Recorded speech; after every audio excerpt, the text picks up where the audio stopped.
Hi, everybody. Well, we all know cruise ships are booming right now.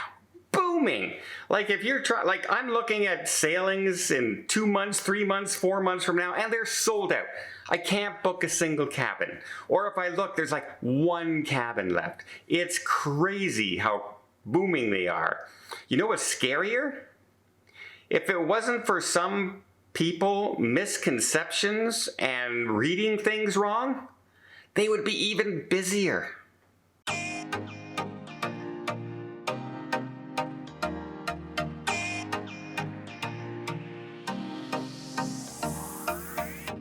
So I was recently reading a poll of people who have never cruised before and who were looking to travel.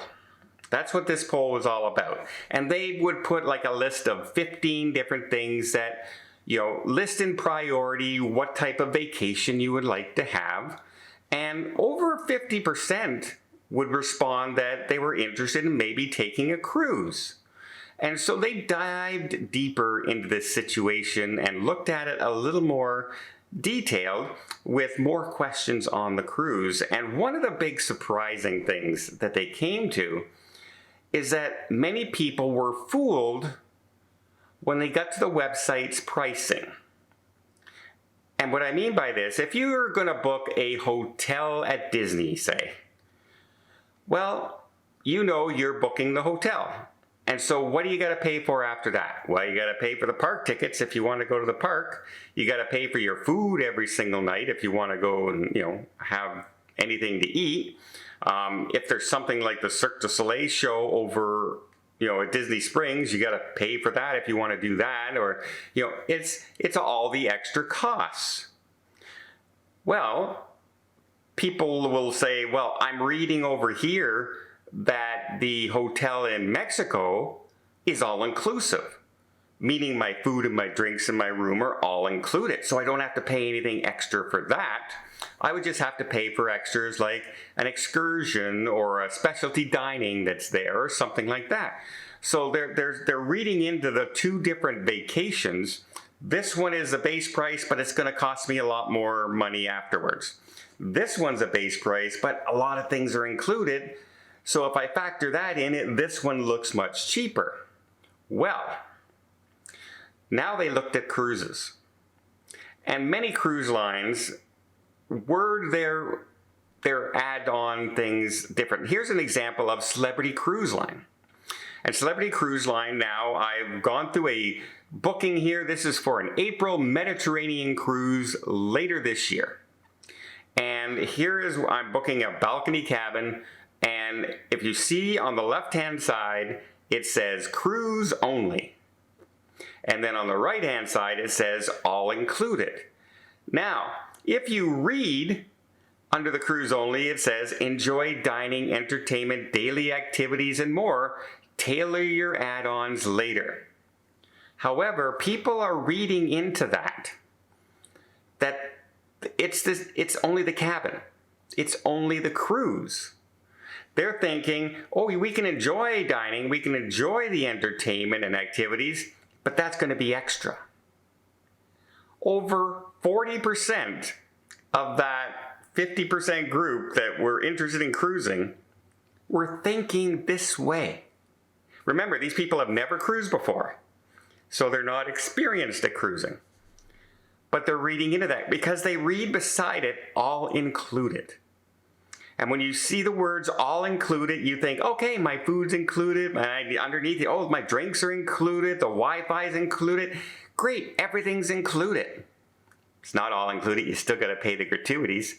Don't forget that. Remember, Celebrity removed the gratuities from their all-included package. So remember that if you're booking Celebrity. But yeah, the cruise-only wording is actually scaring off 40% of those people who were undecided on which kind of vacation to take because they were reading that. Can you imagine if they read it properly and said, oh, well, that's a better deal. And now they're booking, there'd be no ships, cabins remaining the entire year. Like there'd be nothing left for years to come. And so I'm hoping they don't read this, watch this video. and figure this out. But that's amazing, right? And it seems like to us, if you have cruised more than a few times, you realize, yeah, cruise only, and then you read underneath, but it includes the dining, it includes the entertainment in the theater, and the game shows, and the trivia, and the karaoke, and all that. However, if you're a first-time cruiser who's never cruised, and you're not watching videos or anything like that, you read cruise only, the first thing that comes to your mind is, what else do I have to pay for once I get on that ship? How many extras are out there that I have to pay for to get on that ship? Pretty crazy, right? Pretty crazy situation. Now, I've got a little question to ask everybody that I've been running through my mind on this situation. There is another YouTuber out there that is doing their first ever group cruise. Sorry, it's not a cruise, a group. And it is a bus tour in Europe. First time they've ever done it. Now this is a younger YouTuber that I've been following. They're very talented and I would love to meet them. But I'm a little nervous about joining another person's tour, like just signing up and joining their tour if I don't really know them. Like I know this person because I follow them. I don't know if they know me from Adam. I don't know if they know anything about me or anything, and I don't want to interfere with their group, if you know what I mean. I'm kind of self-conscious that, this is their first tour, and if I go there, what happens if, they feel like I'm kind of following them or something, like, I'm interfering with their tour. I'm trying to override their tour. I would just want to do this tour to meet the person and maybe tour a little bit of Europe by land, a little bit like deeper into the cities and the countries as opposed to the shorelines of Europe. But yeah, and I've tried to reach out to this person, but I haven't had a response yet. And that could be easy. A lot of people don't get their they have people who look at their emails for them and stuff like that, or they're just super busy and they don't have time. Trust me, I know. I had to hire somebody to look after my emails, right? Because it gets super busy. So yeah, I'm not sure of the situation, but I don't want to make this person feel uncomfortable if I show up and something happens. Like, because it is a cruise personality. And so I'm kind of in a quandary. I'd love to join them, maybe do this little tour for a week, but I don't want to make them feel uncomfortable that I'm intruding on their stuff. And I've tried to reach out to ask if it's okay. So I don't know what I should do. What should I do? Or do you think they'd be upset? Do you think they don't even know who I am? Remember, it's in the cruising world.